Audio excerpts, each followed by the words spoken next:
Over the past few months, I have been showing videos from my most recent 4-night trip through my research area. And throughout that trip, there was a lot of big discoveries found. Things I never imagined possible.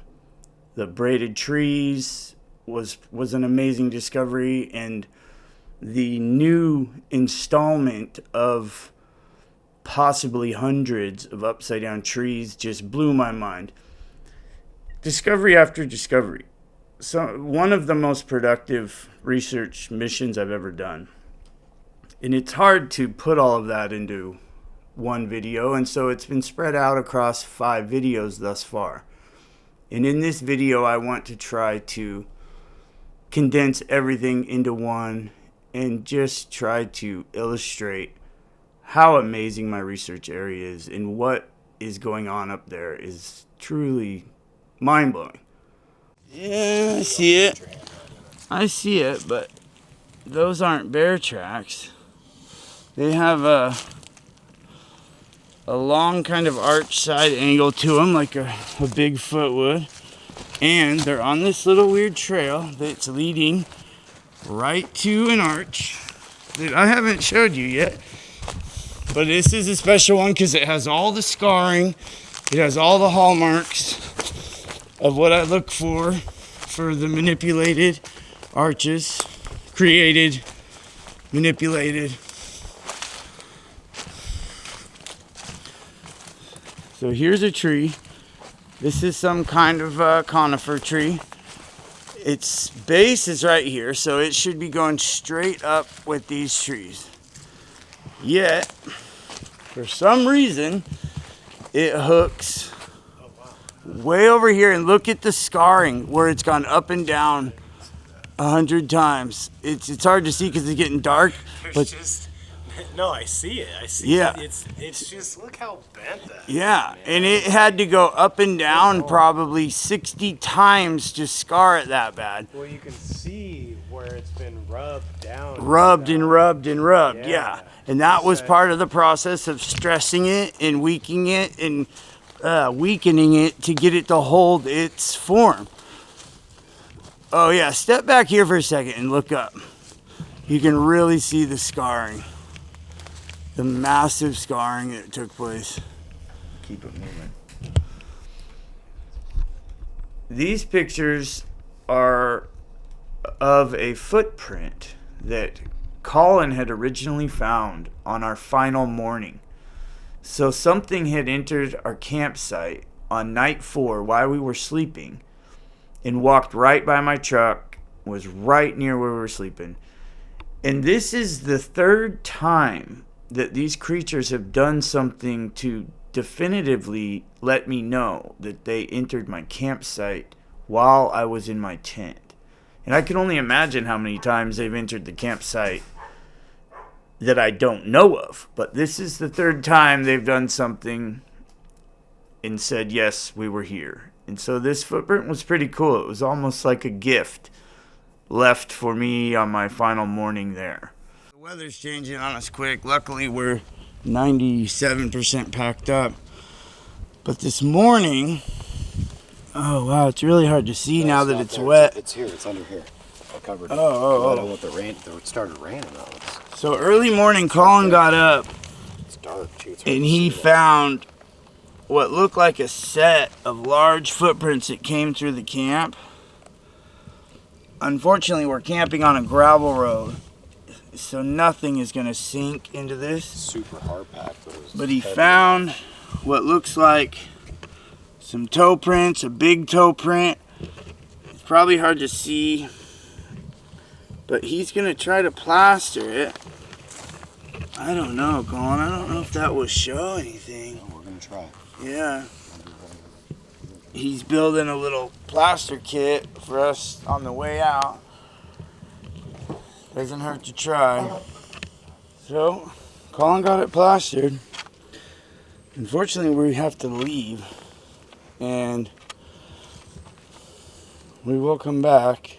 Even if if we can get just that partial toe top part that you can see the toe prints. Yeah. You know what I mean? Just a little bit would be cool. Yeah, right. Yeah. Because you can see the toe prints. Yeah. And if you go down over there and lay down, you can see the other impressions that are now the rain's kind of taken away. You can see where something moved up from here and went that way. Yeah. And I'm that's about. I'm beyond confident that they have entered this camp before, so it's not improbable that they would do it again. So this is the cast. It didn't turn out great. Some of the toes you can kind of see, and there was a deep imprint from where an ankle had sunk in, but because it was a gravel road, when I pulled this cast out, it pulled all this gravel out with it. And so this is my first attempt at doing a cast. It is what it is. I was hoping for a little bit more definition, but I didn't have a whole lot of high expectations because that print was on that gravel. Very hard compressed gravel, so the foot just didn't sink in to create any depth.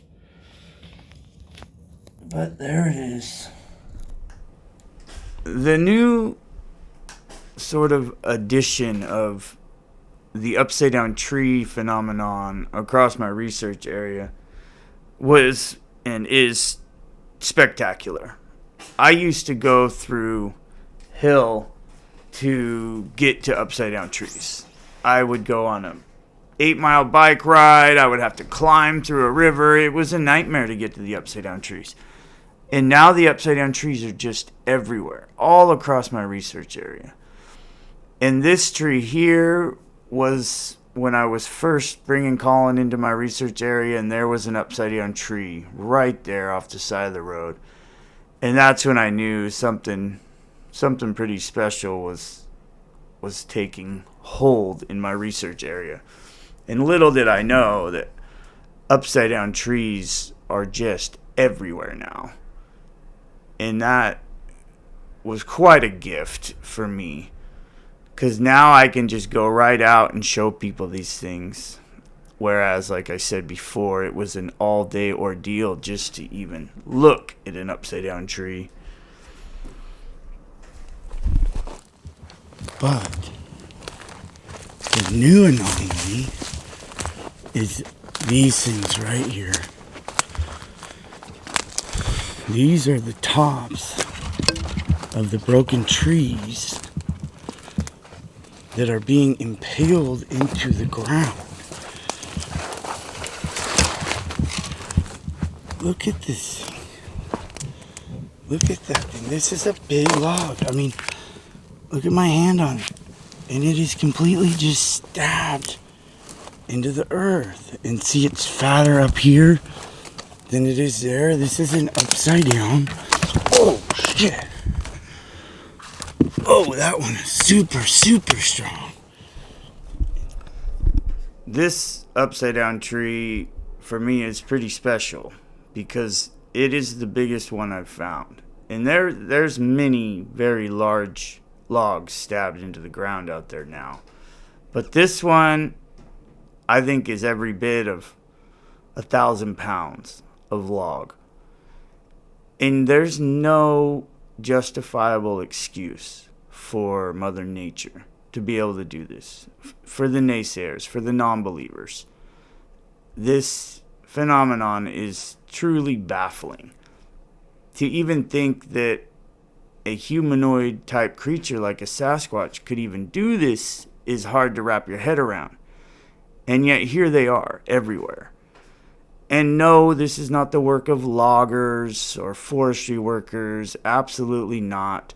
When they install snags, they don't look anything like this. They're completely different. And there are countless of these out there. So there's no way they make any sense as boundary markers, or there's no purpose to them that us humans can understand or wrap our head around definitively. And yet there they are, all over my research area. These conifer trees twisted around each other like this is just another amazing anomaly. Because conifer trees do not grow like this. Conifer trees grow straight. They reach for the sky. They grow with uniformity. To find them wrapping and spiraling around each other is, to say the least, it's odd. And it's almost impossible, but yet there it is.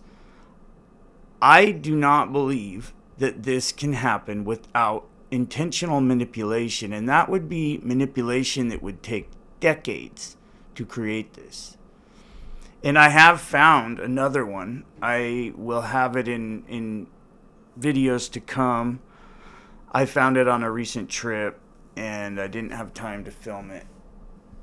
But what are the odds of such an anomaly as this, and there being 3, 4 of them all in this one area where I happen to see a Sasquatch, one area where I happen to find footprints of Sasquatch all the time, one area where I happen to find a giant ball of hair? It still just amazes me, the people that I communicate with that are still trying to doubt that these creatures exist. With all of the evidence I've presented, it's just mind-blowing that people can still try to deny the existence of these creatures, of these beings. So I have never seen anything like this down here, ever. This is a chunk of agate, probably, I think it's chalcedony. And it appears to me like something has been napping it, breaking it into razor sharp shards. I mean, if we were in the time of the Native Americans and we found this, that's exactly what we would be insinuating, is that somebody was down here napping. Oh, bro, and see how razor sharp that is? That's like obsidian, dude. Yeah. That's hardcore. Like that right dude, there is razor sharp. Wow.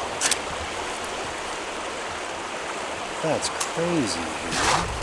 Something totally. And why would a person who's a rock hunter destroy this big old agate like this? You know, they would want to keep it in pieces. It's super sharp. Yeah. It's really pretty rock. It really is. That's crazy, dude. That is fucking nuts. I mean, that is potential evidence right there that of Sasquatch doing tool making. So as Colin and I were overly just mesmerized by finding what appears to be flint knapping, tool making, all of our attention was on the rock, the razor sharp shards of rock. And rightfully so, because that's a pretty amazing discovery to find in the middle of a wilderness, literally teeming with evidence of Sasquatch. Not a lot of people talk about them doing tool making, and I had never even really pondered whether they make tools or use sharp rocks for anything. But what we weren't noticing in this gravel bed amongst all these rocks is all these what look like footprints. And then I know there's a good one that was right over here somewhere where Colin is now standing. But this, for me, is one of the biggest discoveries I've made. It's, for me personally, it's very compelling evidence of tool making. And I don't know why they wouldn't make tools or occasionally need a sharp edge for something.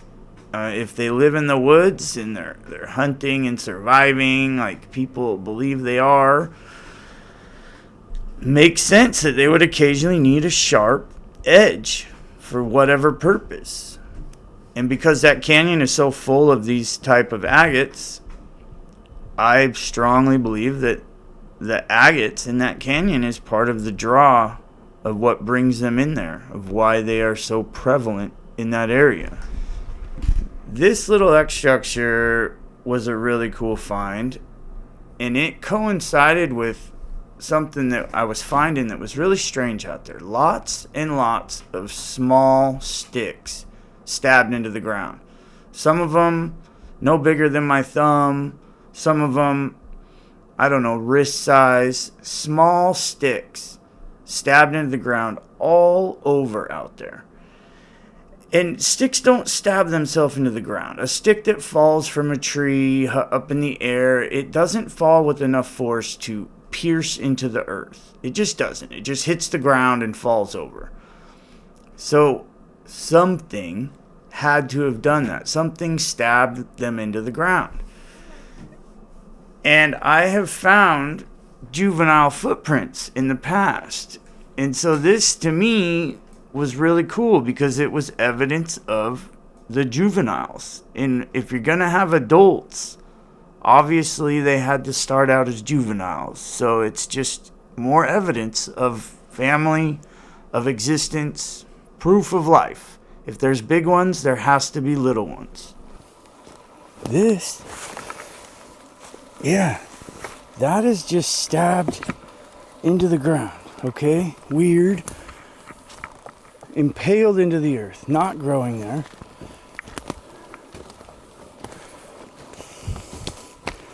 As is this. That's just stabbed into the ground, sticking up.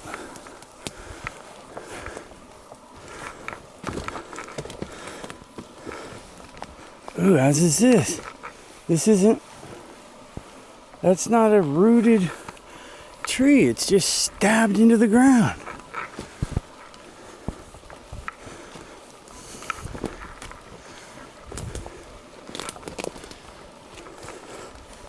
Okay, so that one is rooted, but this one is not. It's just stabbed into there. And this one's just stabbed in there.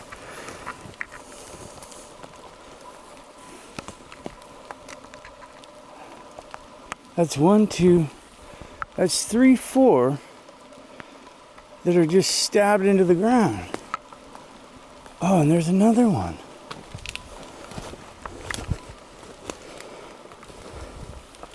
Ooh, that looks like a potential footprint. It's too hard to tell. Elliot, you see that stick right in front of you? That's just stabbed into the ground. And then there's 3 others. There's 4 of them. They're not planted. They're just pierced into the earth for some reason. They don't have a root system. And like this one, here's another one, just stabbed into the ground. Ooh. Slippery, slippery, slippery. Yeah, look at that. That's not a root. This is just, that's crazy. Ilya found another one of the subalpine pine cones on this trip. And if you haven't followed my channel, you wouldn't know, but these are another very strange phenomenon of my research area. They are a very high elevation tree from a region very far away. And the tree that creates these pine cones does not grow in my research area. So these pine cones are being brought for reasons I can only speculate. But I can tell you that this particular species of tree had great importance to the Native Americans, both ceremonial and medicinal purposes.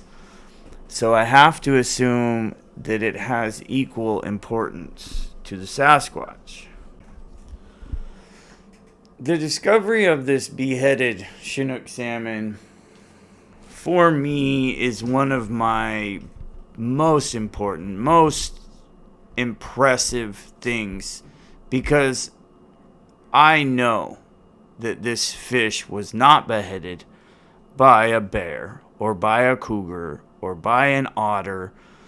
In order to rip the head off of a salmon in this way, it would require fingers and hands. You would have to put your fingers in the gills, one hand prying one way, one hand prying the other. And to pop the head off of the spinal cord of a salmon requires a lot of strength. No animal in the wild does this. They only use their teeth. Otters chew the heads off of fish. Other than otters, I can't find evidence of any known animal that beheads fish. Bears eat the stomach of the fish. They don't behead them. And so I know that this fish was beheaded by the Sasquatch. And because of the placement of where it was left for me to find, directly below my trail camera, right on the edge of the river where I always use that shallow area as a river crossing to access my trail cam, I know that this fish was left for me to find. And people can doubt that, but anybody that tries to tell me that this was done by a wild animal, what I say to that is go get a salmon and rip the head off of that salmon. And you will see how hard, how damn near impossible it is to get the head of a salmon to rip off without using a knife, without using teeth, without using something. And yet there it was, beheaded. And you can even see where the meat of that salmon has been smashed. And that was smashed in the process of pulling the body one way and pulling the head the other way. The evidence is right there. You can see how that fish's head was torn off. And it was torn off by something with hands. And then it was left for me to find as a gift. Maybe a message, maybe a warning of some sort, but I am confident it was a gift. I've given them a lot of fruit over the years that I've been out there. I've left all kinds of food when I leave my camp for them. And so I am completely convinced that this was a gift, returning the gestures of food that I have given them. And that is huge. That is communication. That is engagement. That is beyond anything I could have ever hoped for as a Sasquatch researcher. And I am so confident now that there's going to be so much more to come. I don't know how far this will go. I don't know what is around the corner between the Sasquatch and me, but this is a huge, huge step towards possible communication, possible friendship. I mean, the exchanging of gifts is massive.